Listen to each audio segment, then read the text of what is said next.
try to do a little bit of Q&A with him throughout it. But what we wanted to do is not do the usual sort of, and you guys can hear me, right? I don't need the mic. Okay. And basically, what we wanted to do instead of the usual sort of, so Josh, tell me what you do. We'll do that for a minute. But really, Josh is going to illustrate what he does and where he has like the passion for what he does, putting music to ads through telling stories of some of the more iconic things that have happened with advertising and music, including some of the work that he's done himself. So I think it's going to be great. Me too. Yeah. All right, so let's get that one question out of the way. Tell us a little bit about, your run-up to becoming a director of music EVP at an ad agency. Like, how did that happen? Where did that come from? And, basically, what does that mean? Sure. I'm going to use the mic a little bit just because I like to have something right in front of my face. And I like to do it like this. I grew up passionate about music, and I was a trombone player that studied music at the Fame School. If you know the film Fame, there's a school called LaGuardia where I went sometime in the last century. I'm not going to say when. And I studied music. I was really passionate about it. I continued it on through college. I lived in the Boston area and played in a couple of bands and really became passionate about music even more and decided that was going to be my pursuit. And then I had a kind of a dark period where I tried to figure out what the hell I was going to do with that pursuit and that passion. As a trombone player, it's very difficult to get gigs, to get stuff. There's jazz music, there's orchestral music. You can play in a big band. You can do some studio music. I tried all that. It was really hard. I went to graduate school for music a couple times, and then I kind of landed several years after university at a music house that does music for advertising. So it's kind of like a mini Brill building, if you will, kind of Tin Pan Alley style thing where a bunch of writers are set up in a facility. This was in New York, and we would get briefs from different ad agencies and kind of create music based on those briefs. And this is in the late 90s when most of the music used in advertising was original music created specifically. Got that job as a junior music producer, and then I kind of parlayed that into a job at another music house that had also done some work on film and TV. They work with people like Lou Reed and Laurie Anderson and David Byrne, which was very cool for me because those are people that I am very passionate about. And then I parlayed that into a job at a major ad agency as a music producer called Young and Rubicam, which is global, owned by WPP. And after 7.5 years there, doing all kinds of great work, I landed at Gray, where I've been for over 13 years as the EVP director of music. And I've had a really nice run there and have done a bunch of really cool things. And I've known Mark for several years, probably close to 10 years. Yeah, I'd say about that, yeah. And we've talked about kind of the process that goes on with it. And this presentation I have is called The Bias History of Music and Advertising, because it's kind of from an American perspective and kind of my bias. And this is kind of a portion of it. It's not the full presentation because we wanted to kind of wrap and chat and get you guys involved in some talking. Yeah.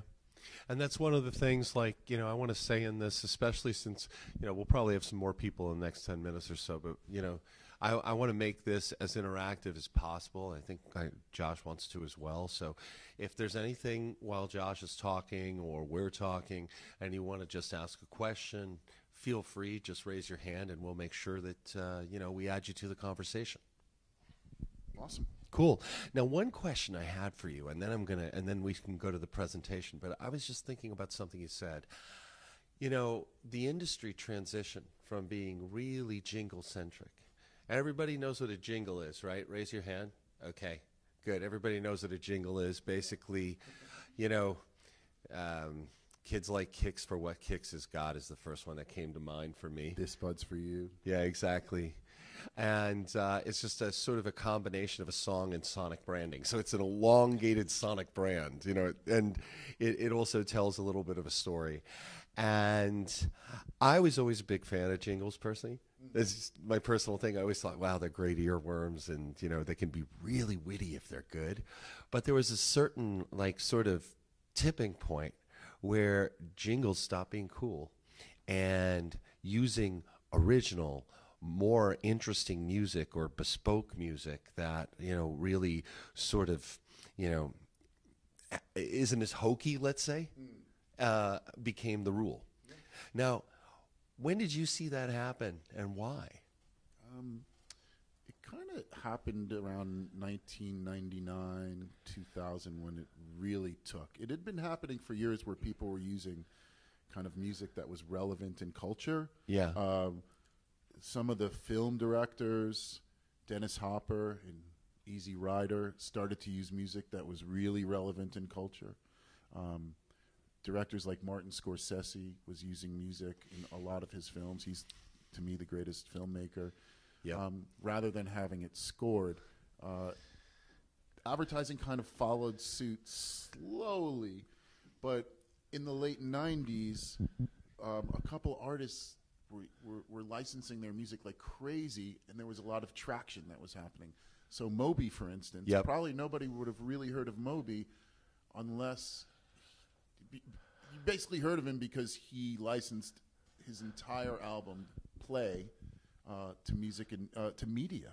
And it was in all sorts of commercials, and he became a big star. Sting was having a real big issue with a song, Desert Rose, I guess it was called? Desert Rose and Jaguar. Yeah. Yeah, So that was huge. he got involved. Ooh, Sting, you get a ring. Yeah. He got involved with Jaguar, and all of a sudden, a song that was not doing well in the charts exploded because it was in an ad. Yep. One of the things I'll show you was a real groundbreaking thing. A couple of them, actually. They kind of opened the floodgates. And it became cool to sell in rather than sell out. The concept of selling in became prevalent and important. And then music in advertising kind of became the new radio, if you will. People were discovering music. And people that were really hesitant to do it, they were like, let's go. Let's do this. It became really difficult in 1999, 2000, 2001, 2002 to make money in record sales. So how are you going to monetize your music? Because everything was free at that point with Right. Napster and LimeWire, et cetera. Get it in an ad. Get it Yep. in a film. So then there was the rise of the music supervisor. I'm kind of a music supervisor / music producer by trade. And you know so many of the music supervisors Sure. in the U.S. and globally. They're important people. You know, Yep. They've won Emmy Awards now. Yeah. And maybe at some point a music supervisor will be recognized for film in the Academy Awards. I've been wanting. I've been wanting that. I've been kind of like trying to push that. I think that there needs to be something, you know, at the Oscars, and I think the Grammys need to do it as well. And there's something at the Clios, right? Clio's, there's a lot of major. That's Clio's, the ad awards. The Cannes Lions here in Singapore is Spikes. They have a music jury. There's recognition at the Grammys. I've petitioned and wrote Right. like op-ed pieces, POV pieces to them saying music and media should be important. They actually have created a category, not necessarily because of me, but it mainly deals with like film soundtracks. It doesn't Right. really recognize advertising. But I think it will eventually, and I think that's an important thing to think about. Absolutely. And you know, in terms of this transition from mainly jingles to using original music, do you feel that it's helped to make the advertising not just, you know, more interesting to people, but more legit in terms of their feel? I think so. People usually say, oh, we want real music on the client side or the creative side, rather than, you know, bespoke music. Right. That's created for commercials, that sounds commercially, that sounds jingly, that sounds low production. It's not the case anymore that's the difference between that and licensed music, but it makes it feel legit because it's relevant in culture. Right. Once in a while, someone will create an amazing piece of original music that's amazingly successful and relevant in culture and makes an imprint with consumers, and people want that music. But I think the most important thing to realize is that so many bands globally have become well known and discovered because their music was used in an ad in a successful execution. Absolutely. There's a lot of examples I think we could point to. You know, I know this one's old, but Fun comes to mind. They wouldn't have been a band without it. A Chevy placement in a Super Bowl ad. Yeah, exactly. That made them. Another one is like my buddy Steve Smith from Dirty Vegas. You know, he was a session musician. All of a sudden, some guy at Saatchi and Saatchi heard a dance mix of, what is the name of that song? Days Go By. Days Go By, and then it was in a Mitsubishi ad. Big ad. #1 song in Billboard. He won a Grammy. You know, career was made, you know. Feist, the artist from Canada. I mean, most people didn't really know who she was. There have been a lot, and Apple was a really important brand that had kind of a lifestyle aspect to them, and people were discovering music like crazy. If there's time, I might play my favorite one of all time from Apple. Oh, I think we need to do that. So, do you want to get into it and get into a couple of things? Let's get into it a little bit. Cool. All right. So the jingle, as Mark mentioned, was quite an important thing. They would sing the name of the brand in the song, you know, create like kind of a Pavlovian reaction. There's something that jingles and it makes you salivate and remember the brand. I think that was the concept. So there was a guy back in the 60s and 70s. His name was Bill Backer. And Backer, Spielvogel, and Bates were the advertising agency that had Coca-Cola. Some people say that Don Draper, the character from Mad Men, I don't know if you guys have seen it, is based on him. Although I think John Hamm is much better looking than this guy. So he was with a couple of songwriters that he was dealing with, flying into London from the U.S., and there was really bad weather, so they got kind of diverted to Shannon Airport in Ireland, and they had to kind of spend the night in the airport. And he noticed he was conceiving a new Coke commercial. They were looking for the new hook. So he noticed a lot of people sitting there in the airport drinking Coke in the morning and being really happy. So he said, he wrote down on a napkin, "I'd like to buy the world a Coke." And the people he was with, some of the music people that he was with were like, "Oh, wow, we should come up with a jingle based around it." The music producer that was on the job, someone like me, said, "I'd like to teach the world to sing. That might be a really good kind of variation on I'd like to buy a world of Coke. So maybe that can be a lyrical piece." So the idea was born and conceived. That's Roger Cook, and that's Roger Greenaway, and they were the two songwriters that were with him in this airport, and they decided to kind of create this jingle. These guys were great songwriters from Bristol, England. They had written some hits like "I've Got Troubles," "You've Got Troubles," and "I've Got Mine." The song "Doctor's Orders" was another one that they had written. Big hits, and a long, tall woman in a black dress that the Hollies made a big hit out of. So they were like pretty successful guys in the music scene. He wanted to bring in some really good people. Not a lot of the great kind of successful songwriters were involved in music and advertising at that point in the early 70s. He also had, as I mentioned, the music producer, Billy Davis, also known as Tyrone Carlo. And Billy Davis came out of the Motown scene in Detroit in the 50s and 60s, more like the 60s. And he had worked with Jackie Wilson, and he was actually an original member of the Four Tops, who were then known as the Four Ames. And then he kind of became an A&R guy and a songwriter and the Motown thing.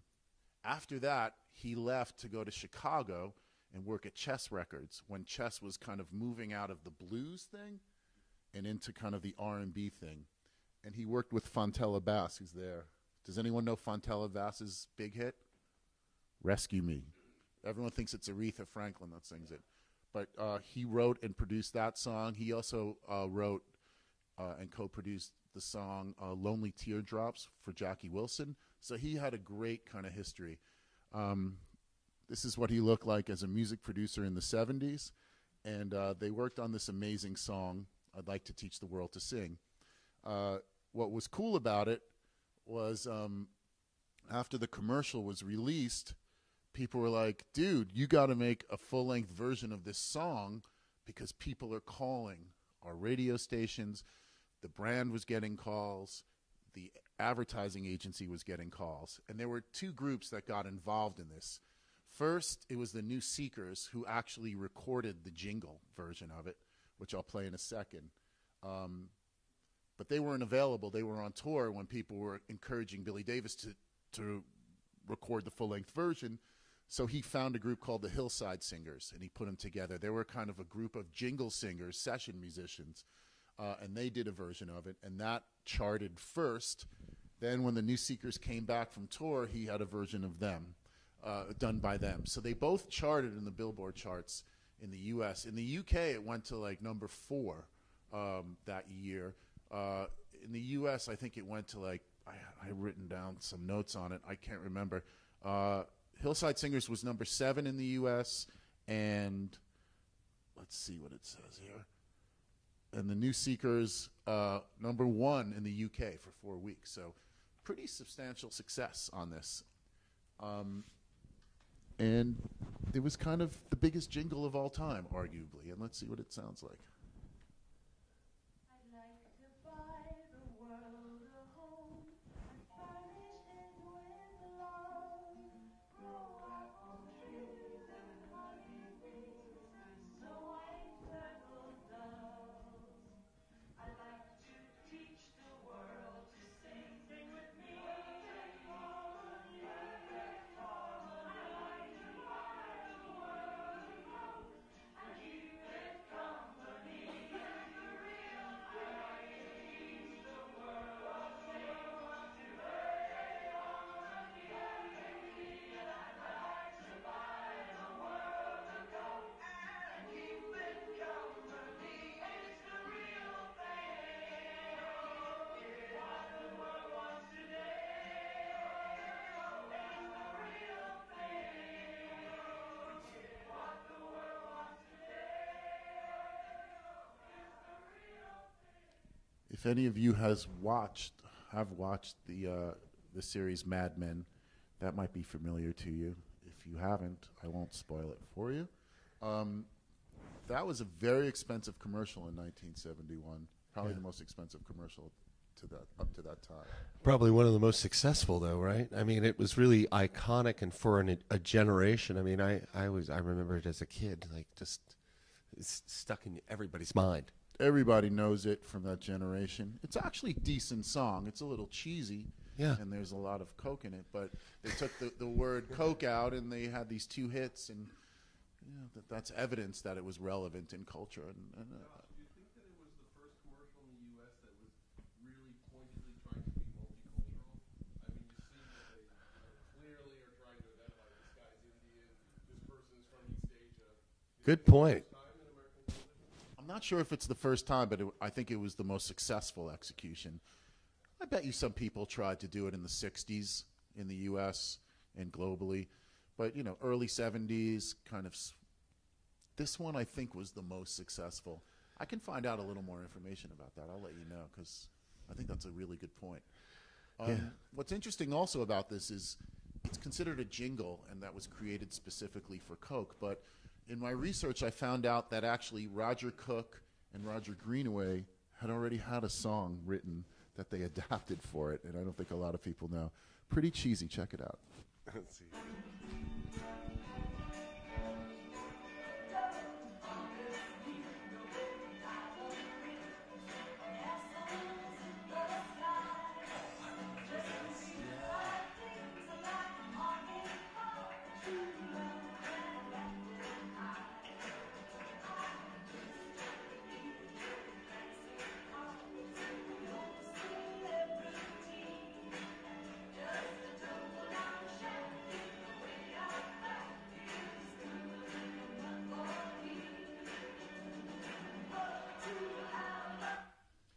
Enough of that.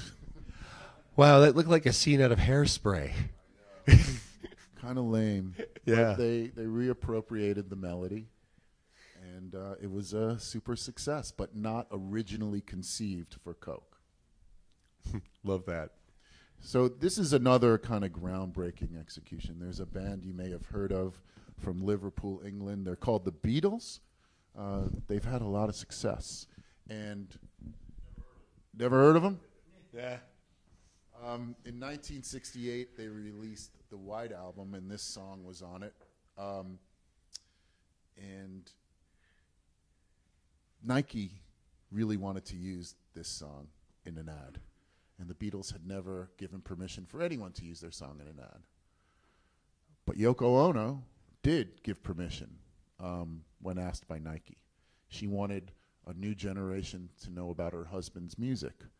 So she gave permission to Capitol Records to use the song. Unfortunately, none of the other living Beatles, George Harrison and Paul McCartney, although we don't really know about Paul McCartney's point of view, George Harrison was very vocal. He said, now you're going to start using our music for underwear ads and sausage ads. We don't want that. And there was also a battle between Capitol Records and Apple, who Yoko Ono was one of the members of, you know, being John Lennon's estate, representing his estate. And Apple owed Capitol a ton of money. This is kind of when CDs were coming out, so they weren't paying the proper royalties to Capitol Records. So there was a big battle going on. So, you know, it kind of wasn't the perfect environment to kind of do this type of license. So there were lawsuits and counter lawsuits. But nonetheless, Nike aired it. I like the little shoes here.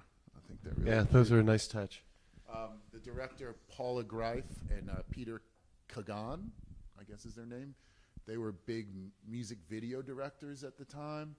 They created an ad, and they were going to use a version of the song by the band the Georgia Satellites. I don't know if many of you remember them from the 80s. Yep. Keep your eye on the da and your hands to yourself. That was their song. I can't remember what the da was. And they paid a ton of money, Nike, for the ad. And it was on the air for a bit. And what happened was it got taken off really quickly. But it had opened the floodgates. If the biggest band in the world ever is using their music in ads, even if they didn't give permission, maybe this is a good thing to do.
So I guess it was all right.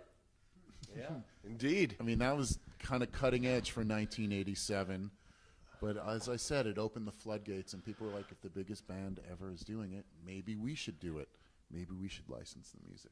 Absolutely. And, you know, the other thing is I think that was sort of a watershed event for a brand because, as we were discussing before, arguably, that ad helped to set Nike as an iconic brand because of its use of music, at least in my mind. Yeah, and they've been heavily awarded in the Hall of Fame for their music use in ads. What it also did is it created a cottage industry that I'm a part of, kind of the sync business, because people didn't really have their shit together on this deal. Capitol Records gave the approval because Yoko gave the approval, but the artists didn't get the approval. So they needed to set up kind of like music resource groups at labels, at publishers, and the like, And I think this was the beginning of that industry. Yeah, definitely. Because, up until, I would say, like after that, actually, it was the genesis then. But really, the labels, you would go to them and you would ask, hey, I want to sync a song. They wouldn't have anybody that was dedicated to handling it. Now they do. Yeah, of course. And they're great. And they service lots of music supervisors in all types of media. So definitely groundbreaking in several ways. Here's another one that was incredibly groundbreaking. This is a guy called Nick Drake. Some of you might know who he is. His third album was Pink Moon, which was released in 1972. He was a really smart guy. He went to Cambridge. He had kind of a posh voice, folk singer, very depressed. In 72, he released Pink Moon, which was his first release in North America. They were very excited about it. He was an awkward guy. He didn't like to perform, but the song was great. It was produced by John Wood at Sound Techniques studio in London. John Wood had worked with a lot of amazing people. Chris Blackwell personally signed Nick Drake, the head of Island Records. Yeah. Wow. There was a lot of love for him. Unfortunately, here's the album cover. He had committed suicide shortly after the release. He was just super depressed. Oh. And it was a real thing. The song didn't really sell many units. The album and the single Pink Moon didn't really have much traction until it was used in an ad 25 years after the guy committed suicide. This is the lyric from the song, from one of his songs, a troubled cure for a troubled mind. It's rumored that the band The Cure took their name from this lyric. So he was very influential with a lot of people. It's just a sad story. And the reason why a lot of people know about him is because of this ad.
I mean, what's amazing about that is it's kind of artful for an ad. Yeah. It's beautiful.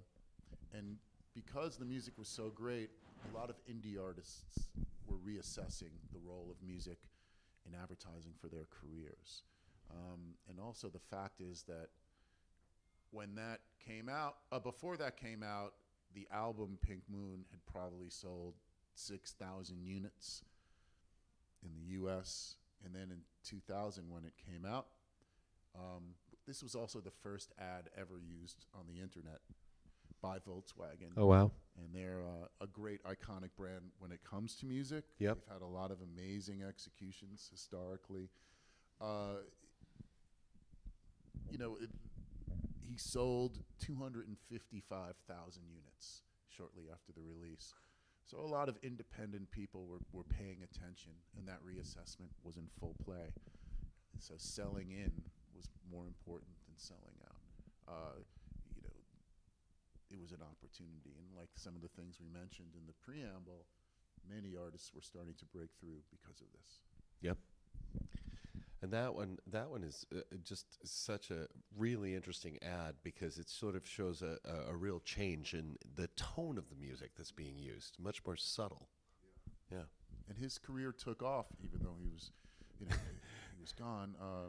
Incredible. Many films started to use his music. The film Garden State, which is actually an amazingly well music supervised film. Yep. Many ads, and people were asking for Nick Drake like crazy. So, it was a clear display of really great music used right can be an excellent resonance in culture, and it was great. I love it.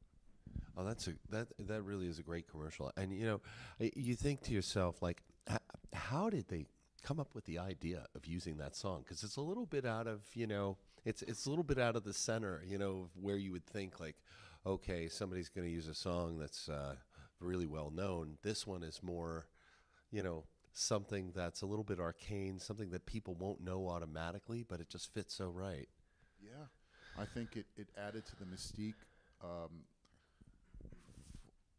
that surrounds music supervision. Yeah. Many of the great music supervisors in the U.S. came from a radio station, KCRW, out in L.A. Yep. These are people that were expert in music geeks. So there's lots of different rumors around how this track was found. One guy I know said he had given out this album as a Christmas gift, and he had sent it to a couple people in advertising, as well as the directors for the production company.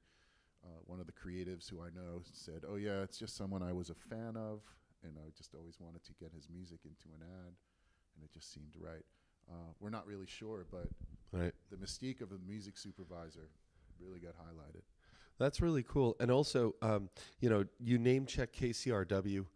You can stream KCRW if you want to. It's a radio station, Santa Monica. The reason why it's worth listening to is that if you want to hear DJ shows from actual music supervisors, there's a lot of them that actually do sessions on there every week. There's a guy named Dan Wilcox who's a great music supervisor, does something every week. I think Gary Calamar still does his thing, right? So Gary Calamar is really one of the iconic television music supervisors. He does a weekly show. You should check it out because it's worthwhile if you want to get into the sort of the mindset of a music supervisor and how they source and find music. Yeah, so music supervisors started to become important in the process, but music producers, people that created music or did cover versions of music, still were important. People like me, I kind of do both. And here's an example of something that my company worked on that won a really great award at the Cannes Lions Festival a couple of years ago. I was the inaugural president on the jury, the first music jury at Cannes Lions in 2016. And as a jury president, you're not really allowed to lobby for your own work. You have to be cool. And I didn't have to lobby at all for this to win a gold. This is the case study, and it shows taking an iconic, or maybe not so iconic, but a famous song, using parody lyrics to kind of sell a concept. So there's lots of people involved in the musical collaboration. We brought in a music company that we brought around to record all the different real people singing. We had to rearrange it, make it work. We also had a famous artist involved in it because it was his song, and when he saw what we were doing, he's like, "I want to be in on this. This is great." And it was, and I think you guys will enjoy it.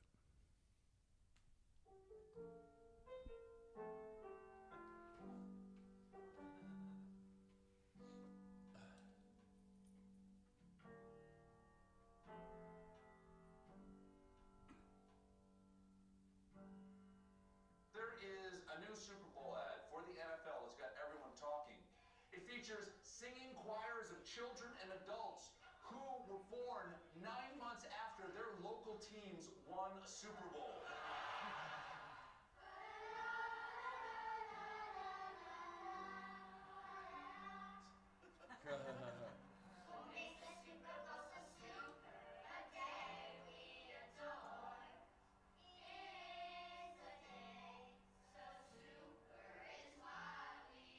Did your parents do it after the Super Bowl?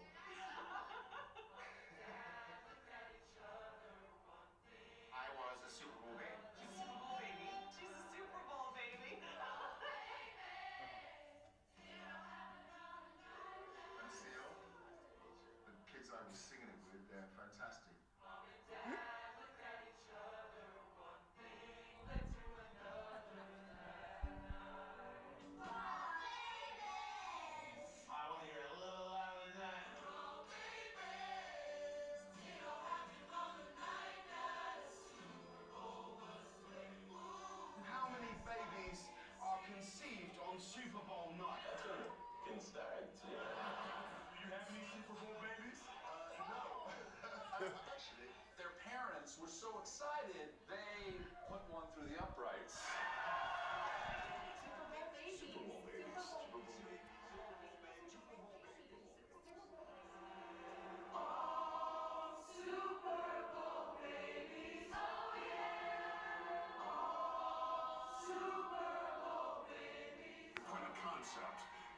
happy, your team wins, you... Get it on. That was pretty cute. Well done. It's awesome, and it shows the power of music Yep. in the ideation process. Yep. You know, the song idea, the parody lyrics, it drove the concept. And I find, as someone who's on a lot of juries judging music and advertising music and media, you can tell when it's been driven by a song idea, and those are the ones that usually win the big awards. Right, and you can, and you know, it doesn't happen as often as you'd like to see it, where an ad is driven by a song idea, and not the other way around, where the song is driven by the copy. Yeah. That's what I always suggest to creative teams, and share my experiences being on juries, and say, look, this is a surefire way to make it happen. Yeah. Make the magic happen. But some people listen, some people don't. All right. Well, obviously the NFL listened, and that really the proof is in the pudding, as they say. Very successful. The NFL, the National Football League, the American Football League, whatever you want to call it, does have a great track record of excellent music use and production in their work. That's really cool. And I also love the touch of bringing Seal into it to really, like, you know, close the loop. Like, that was a really nice touch. Yeah, it's great. He wasn't interested in it. And then when he saw it, he was like, oh, man. And he's actually an American football fan. Oh, wow. Okay. 'Cause I didn't expect that. Yeah. That's really cool. Nor I. Yeah. Very cool.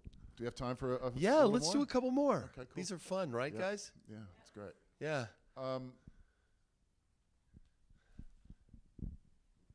This is an excellent ad. Oh, yeah. The power of a famous piece of music that helped drive an idea is demonstrated here with Samsung, a big award-winning spot. I think you guys will enjoy it.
Very moving. Yeah. It's music is the emotion here. It's a great commercial visually, but the song elevates it. And when music is attached to some sort of media, it's not like the media 1 plus the music 1 equals 2. Sometimes it's 1 plus 1 equals 6 or 7. And this is one of those. It's a great iconic song that everyone knows. Most people know. Can't say everyone knows. It resonates in culture, but it resonates so well with this. And I was on a jury, and there was a big debate if this was the best thing that was done that year. It actually turned out that it was, and it won the Gold Award. Yeah, you know, just the way that the song really brings the idea to life of, you know, what VR can do for you. It can change the way you see the world and your reality. Exactly. I Yeah. mean, it's a bullseye that way. Yeah. Just like the Volkswagen spot, it's a Yep. bullseye. You have the car, the emotion, what the car can do. It's advertising, but when it's done at a high level, art meets commerce with art kind of ahead of commerce. I feel like you kind of forget about the commerce and you relate to the art. Yeah, and then that engages you, and it, gets the job done that people are looking to do in a great way. And music is really important in that communication. Yep. So we have one more? We do. Okay, let's see it. And Apple, as I mentioned, was a very successful utilizer of amazing music. And their brand is a lifestyle brand. It's almost a religion to many people. And they've done so many amazing executions. So many. But this is, in my opinion, the best one that they did. And tell me what you guys think. All right.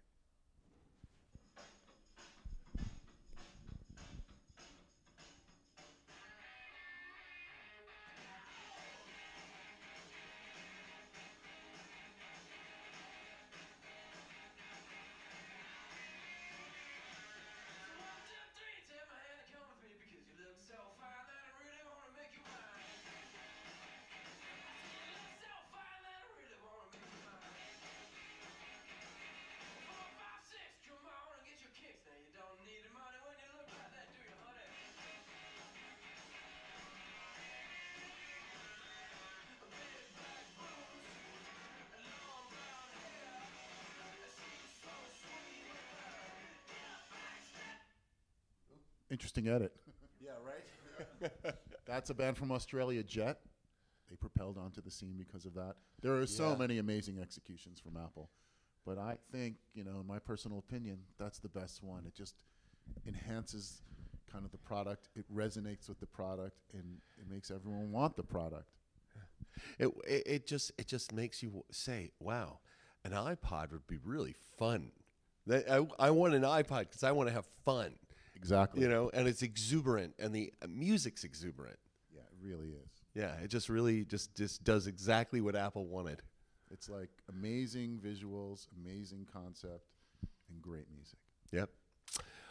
All right. Well, I hope you guys like that review, and we've got time for a couple of questions. If you have some questions, please ask. So, tell us who you are, what you do, and your question. My name is Vishnu. I just wanted to check with you. How does companies who does all these ads like yourself find their music beside this music supervisor of the label? Do you also use, and how much of people in your business actually use platform like Song Trader, for example, where people just put all their songs for licensing? I mean, there's an infinitude of ways that we kind of source our music and find it. Song Trader we've used. Our value and the reason we're paid the medium dollars as music supervisors at a big corporate agencies is that we need to keep up on all kinds of music and be aware of all kinds of things that might be distinctive, interesting, and will break through. It only helps our clients, and it only helps our careers. In advertising, the most important thing is having great creative work where you have amazing creative currency and you win awards. That's how you win new business. And music is just a component of it. It's not the principal offering in the advertising world, but it's important for the emotion, as I showed you, for these amazing executions. So what we have to do is be fully aware of as much great music that's out there as possible. And like I said, there are so many ways to collect the music. We have many people from labels and publishers and third parties that might represent artists. We have music production libraries, which we discussed yesterday, that have amazing music in them now. And that's just a few of the things. We have personal relationships with people. We might have some go-to blogs that we look at. We might just have friends that are really expert in one thing that we're not. My team is a team of 6. 5 of us are the creative people there, and we all have different areas of expertise. Where I might know a lot more about music from the 70s, jazz music, classical music, funk music, soul music. You know, some of the guys that are like 25 or 30 on the team might know more about EDM or indie rock or punk rock. So the short answer is we source our music from everywhere, but what's most important for us is to be fully aware of all the different possibilities, because the music process usually happens very quickly. So we have to deliver something that people like. If we deliver something that people don't like, we have to also know our clients really well and our creative teams. If we don't deliver, they're not going to want to work with us and they're not going to trust us. So sometimes it's hard for us to take a really big chance on something when we know that they might be hesitant to accept it. You know, I've been doing this for a long time and people trust me and I have a nice profile in the industry. So when I kind of say something, people will hopefully listen, and they generally do. But there are some people that don't listen to anything anyone says. It has to be their vision, and it becomes complicated, and you just have to kind of like suck it up and roll with it. So a long answer to your question. All right, 2 more quick questions. First question, tell us who you are and what you do.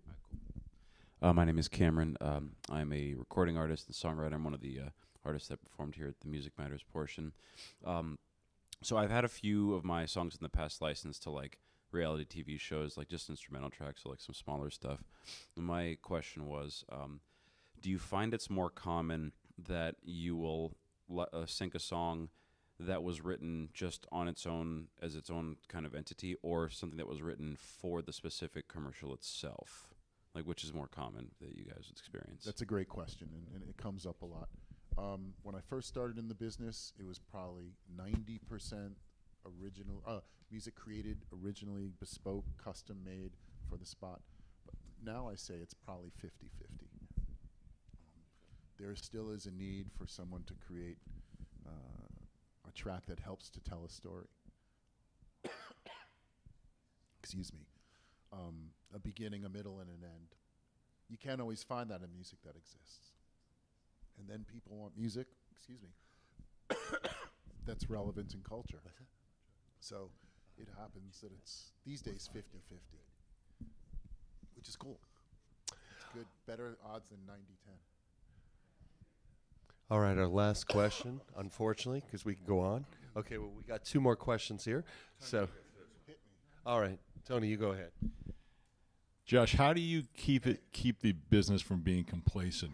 Some songs you just hear, like Spirit in the Sky, you hear that every commercial, right? And so do you work hard to really try and go against, you know, because I know a lot of, brands probably want something safe that everybody knows. So they should, Spirit in the Sky, every single movie commercial has that song. So, I mean, do you work hard to lobby for, new, fresh stuff? Yeah, I mean, certainly, absolutely. It does depend on the brand. Some brands, it has to kind of be the way that you just mentioned. We have a brand that's a casual dining thing. I'm not going to say the brand. And they want songs that people know that they can relate to. So it's basically digging into catalogs, presenting them with excellent music that everyone knows. And it's, it's not the Emperor's New Clothes, it's the same old shit, as we say. But there are some brands that are really open to being relevant and breaking through the clutter and being dynamic and distinctive. They're not tapping into ubiquity, but they're tapping into originality. And I will push if I feel like I can win the fight or have an opportunity to. And I've had a bunch of success over the years doing it. I know other people that I've talked to have had some success. I mean, that are like comrades that do the same thing I do at other places, and I've had discussions with them. They've also said it depends on the brand. If it's a really mainstream brand that wants to remain mainstream, there's not much you can do about it, but you can be clever about it. So you might do Spirit in the Sky, but a different way, and they're like, oh, okay, cool, we got the equity, we have the cachet of the song, but it's distinctive, and maybe it becomes brand ownable. So I don't know. I love certain types of brands that like technology or alcohol or cars, because they're really open to kind of breaking through and doing something, breaking the mold. And, the other ones, it can be a challenge to come up with the really conventional song, because if you do it cleverly, you don't use Spirit in the Sky for the 500th time, but you come up with like a diamond in the rough. Like we actually licensed a Celine Dion song for this casual dining thing, and it actually turned out amazing, and people were responding to it like crazy because it was clever the way it was used with the concept. Cool. We got one more question.